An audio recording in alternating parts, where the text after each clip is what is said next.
covering the stories that impact your life, your town, your state, and your future. This is the Means Report with your host, Brad Means. Hello, everybody, and welcome once again to the Means Report. We certainly appreciate you spending part of your day with us, where we have a busy edition of the Means Report today, because we're going to try to tackle as many Augusta issues as we can and really get a behind-the-scenes look at what it takes to run an operation as large as the city of Augusta. You're talking about, on average, some 2,700 employees working to make Richmond County its very best. These are busy times in Augusta. So many projects going on around town, and at the end of this broadcast, we hope that you are much better informed about all of them. And of course, we'll wrap up the Means Report, as we always do, with ways that you can stay in touch and help us get more great guests like our first one. She is Augusta's Interim Administrator, Takiyah Douse. Takiyah, welcome back to the Means Report. Thanks for saying yes. Absolutely. Thank you for having me. Well, I appreciate it very much. And one of my questions that I was going to start off with was what keeps you the busiest? But I guess before I'll ask you that, I would presume that at this point in time, the budget is taking up a lot of your time. How's that work going on the 2025 plan, and when do you have to have it finished? Sure. So you're exactly right. The Augusta's budget, estimated to once again top a little more than $1 billion, is not only time consuming, but also tedious, because it involves the taxpayers' dollars and wanting to make sure that we're able to infuse those services and needs that our taxpayers need. And as a native, I too will be able to benefit, as well as all of those that visit Augusta. But we had a budget retreat a couple of months ago. Now that today is August 1st, I'm still trying to get that in my mind. I know, me too. Our budget retreat was in June, and the commission was able to set a priority table for the department directors to follow and keep in line when they make their requests. The administrator's recommended budget will be presented to the commission in October, and it's state mandated to be adopted in November. Okay. So everyone, all of the departments, especially the finance department and all of those integral, have a large part to play in that. Yeah, I was going to get you to kind of explain the process when it comes to prioritizing budget needs, and we could probably spend the rest of the show on this, but is it department heads noticing what goes on in their department during a 12-month period and saying, okay, I know I'm going to need this for the upcoming year? Is citizen input involved? How's it work? So absolutely, and we're still hoping that citizens will tell us how they would like their tax dollars spent. They could currently go to our website and complete a citizen engagement survey, and my office would receive those responses and be able to incorporate them into the recommended budget that we present to the commission. But in June, during our budget retreat, all of the commissioners were able to speak with all of the department directors to get a clear understanding of what their needs are on the ground level, because those department directors they're the ones in it every day, seeing it and doing the work of the body. And with that information, the commission then sets priorities for how they would like those tax dollars allocated throughout Augusta.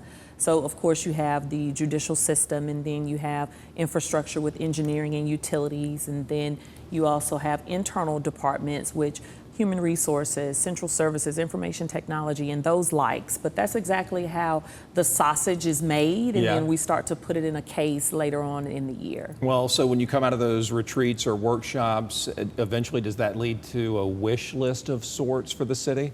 Absolutely. So right now, the departments they actually have departmental budgets due tomorrow. Yeah. And so it will be probably $3 billion worth of requests, and we would pare those down with continued conversations with those directors to say, tell me what is it that you need versus what is it that you want. It's wants versus needs, just like with individuals. Absolutely, absolutely. So it's similar to how you would run your home. Yeah. I liken it to, while it's a much smaller deal at home, possibly, but that's exactly what it amounts to. So how do you anticipate revenue? Because after that wish list is pared down, you have to pay for everything. How do you know what's coming in?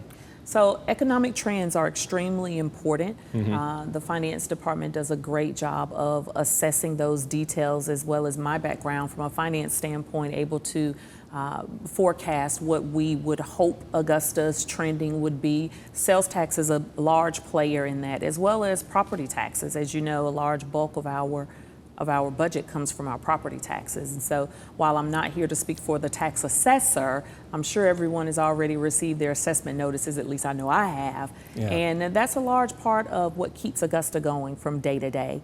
And so looking at those economic trends, seeing how visitors as well as citizens are responding to spending in today's economic ways of life have a large part to play in our budget and where those revenue dollars come in. This may be getting into the weeds too much, but what do you see when you see visitor and resident spending since the pandemic? Is it going up? Are people going out and spending more? Absolutely. You know, one key month in Augusta that we pay close attention to is what happens in April, and the trend has continued to show positively. And so hats off to those at the Convention and Visitors Bureau, Destination Augusta, and that team in promoting Augusta not only throughout the state, throughout the region, but throughout all of the United States. And so we are appreciative of that. But definitely visitor spending is on the rise, as well as us locals. We are getting out there and spending those dollars and stimulating the economy.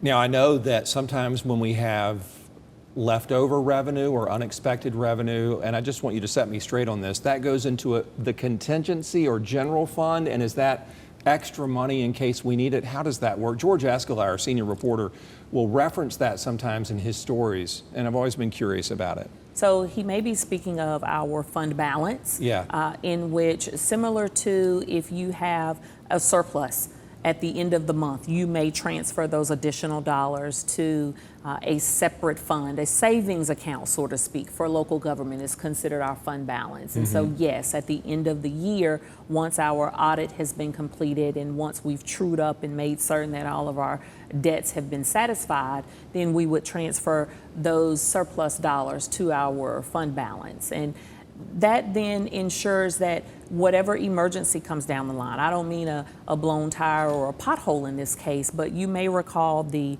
ice storm of 2014. Oh, yeah. And that was a time in Augusta's history where our fund balance had to carry us through some of those unexpected costs. I just got chills. 10 years I know, since the ice storm? That's right. That's February scary. of 2014. I can remember it vividly. Yeah, me too. All those huge trucks driving around, taking all the limbs and whatnot. It was amazing. It was. It was good. The sounds of the limbs cracking. I want to talk to you about a lot of projects going on around town because I know people see those in their daily commute. And I want to make sure that we have enough time to talk about that. So let's take a quick break now. When we come back on the Means Report, we're going to take a look at how your tax dollars are being put to use and what exciting things you can look forward to in the future on the Means Report.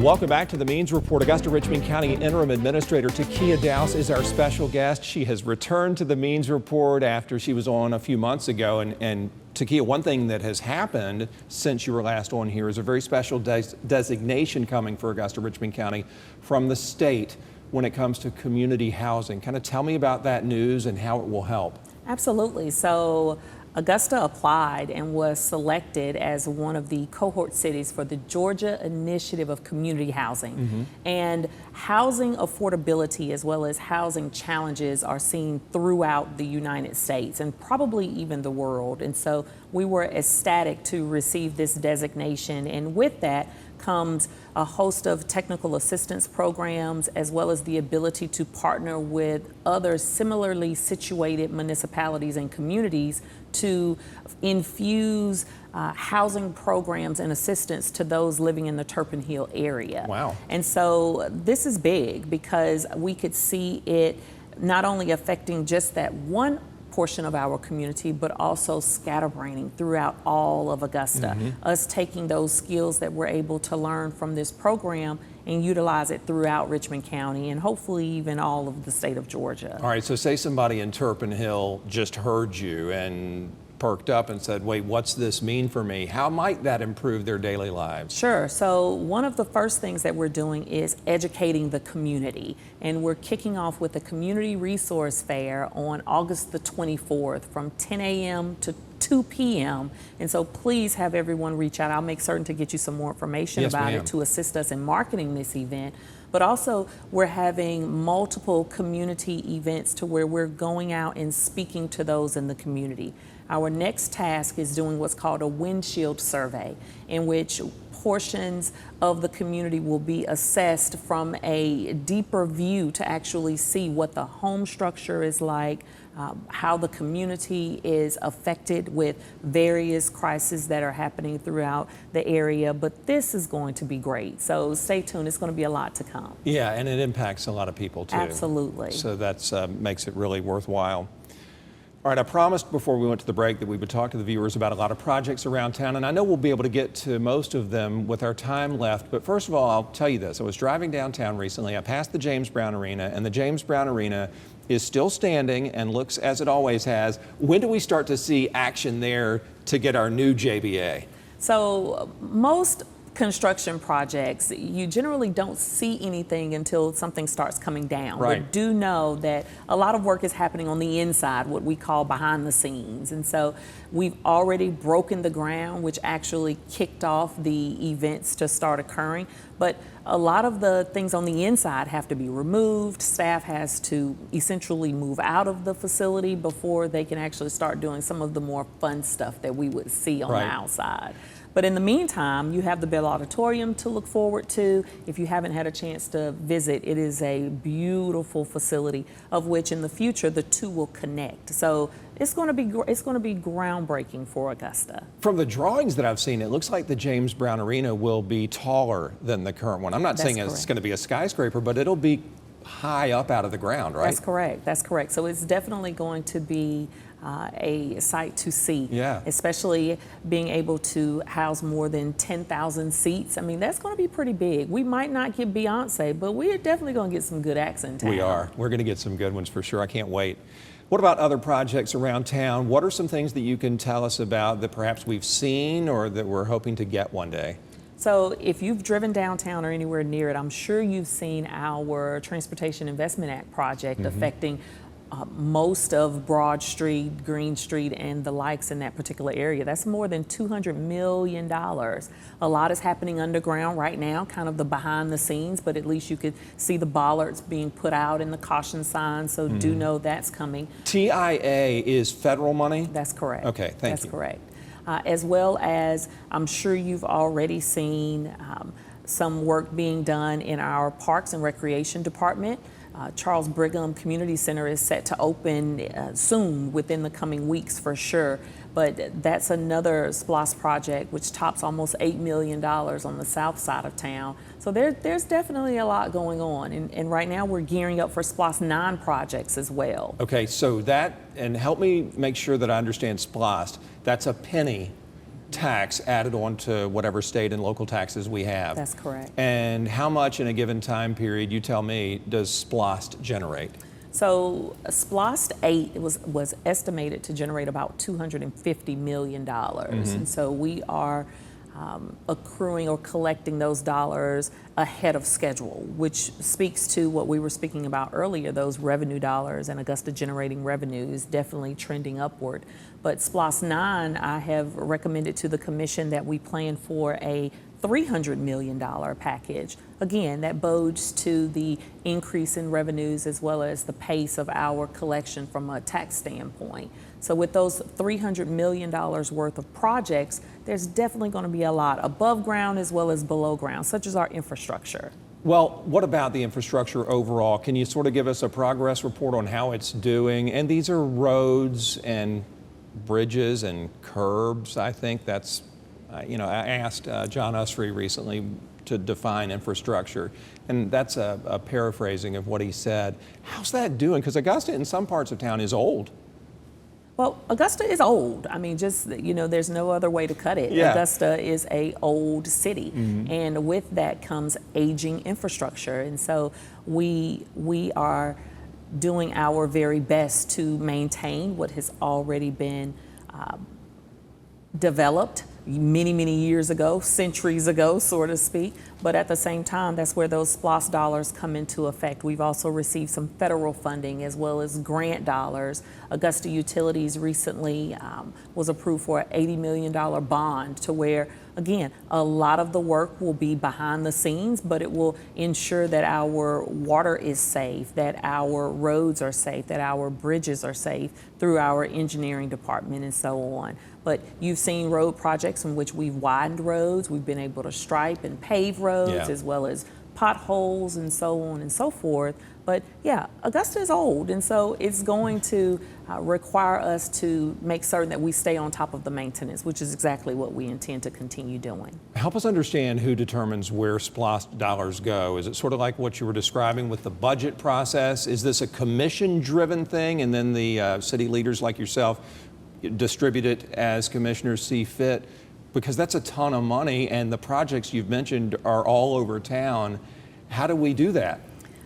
So in this particular case, it works pretty much the same. Yeah. The community has already started reaching out saying, hey, I would like this. Hey, my community needs this. Hey, this particular area needs this. And so all of that is taking into account. The department directors carry a lion's share of putting those projects together, obtaining cost estimates and timelines, and determining the need and the feasibility behind it all.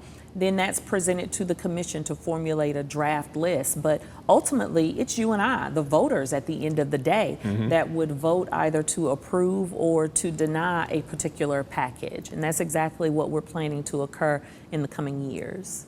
Let me ask you this, because I want to make sure we definitely don't run out of time. And I probably mentioned this last time because I'm so impressed by it. And that's this, I guess a way to refer to it as constituent service, the services that Richmond County provides to people who call in, who call 311, who reach out to a department director. Everyone is always so responsive and helpful. Is that something that you all emphasize? Well, sure. Customer service is extremely important. Yeah. At the same time, we hire great people who are a part of this community and who want to see Augusta excel and continue to do so. And so a lot of that is taught, but a lot of that, our staff is born with it, and we appreciate them every day for the great job that they do. Those 311 folks are the nicest people and instantly help you with anything. 311 is a great number to call. Thank you, it sure is. It's true. All right, so garbage service. I saw something on the news not too long ago where there was an argument or there's some concerns about that our garbage service would be cut back to once a week. Where do we stand on that whole thing? So garbage services have not been altered. Okay. Your continued day for pickup will continue to be your day for pickup for now. We are... and I didn't mean to say once a week. I meant, because garbage is once a week. I meant to say, is the service going to change in any way? Well, So, yeah. for now, it's not. However, we are continuing to evaluate those services to ensure that we are providing the citizens with the best outcome possible. And so stay tuned. You should hear more of that to come. We don't have many particulars on it at this moment, but I'm certain George Escala will be on top of it. George, he really does. He constantly brings us the headlines from the municipal building. Another one is recreation and parks. There was talk of an audit. So I guess the question is two-part. Where do we stand on auditing the Parks Department, and how are our facilities doing out there? It's the summertime. We're all hopefully using them. That's right. So for one, the commission voted not to move forward with the audit, and that was a couple of weeks ago. So the audit is no longer on the table. If they choose to bring it back at any point in time, then we will address it then. But two, our facilities, they are being utilized. They are in full swing with summer camp, with all of the summer projects that are going on. Swimming is in full force, tennis, as well as golf. And even to come now that school is about to be back in session, they will kick off with after-school programs, senior programs, and the like. So Parks and Recreation is doing good despite having a permanent department director. Anything on the patch that you can update us on? I know that there was big news about a year and a half ago about what's to come at the patch. Anything there? So what I can say about the patch is, yes, we've partnered with For Augusta, and that is a organization in which you have the Augusta Tech, you have Augusta National, First Tee. as well as First Tee. So Yep. they've come together to bring us something grand. So I'm extremely excited about it. Stay tuned for more information to come from that group. And I may have gotten the name wrong, but I do think it is called For Augusta. I think it is too. I mean, it rang a bell when you said it. And if we're It both sounded wrong, good. No, it did. And if we're both slightly off, then so be it. But it sounded familiar to me when you said it. We began this interview by me asking, or telling you I was going to ask you what keeps you the busiest, and we talked certainly about the budget. What about outside of the budget season? What are things that consume your time, or does it change each day? Yeah, that's one thing I love about this job. It changes every single day, but it's the passion that I receive from citizens like you every day in the community that continue to drive me forward. And it's a very rewarding position because I'm able to see, wow, look at the 5th Street Bridge, or look at Old 401. It was there for decades and now it's gone. So I could see the progress. Look at what's happened on Gordon Highway. Look at how much progress we're making with the James Brown Arena, the Coliseum. There's just so much to be excited about. So that's exactly what keeps me going. But yes, the citizens of Augusta, as well as their needs and services, are consuming, but I enjoy every minute of it. It's got to be a rewarding feeling to, as you mentioned, be from here and to be part of a team now that the decisions that you make, the workers who you dispatch every day, are changing and improving your town. That's right. What about citizens themselves? I know that you all have a lot of public input meetings where we can let our voices be heard. Anything else we can do to help you do your job and to make you aware of needs in Augusta? So 311 is there for that very purpose. I can't drive down every street. I can't see every street light that's inoperable. And so we look for citizens to communicate those needs to Augusta and hold us accountable. If something's not happening in what's deemed a timely response period, let us know. We'll be more than happy to address it. But definitely communicate to us what's going on. If you see something, say something. We appreciate that. Well, we appreciate you, Takiyah Douse, and please give our best to everybody who works for Augusta-Richmond County. As I mentioned, you all do an amazing job, and we appreciate you. Thank you so much. Absolutely. Takiyah Douse, Interim Administrator for Augusta-Richmond County. When we come back, how you can help shape future editions of the Means Report. It is easy. We will show you how to stay in touch when we come back.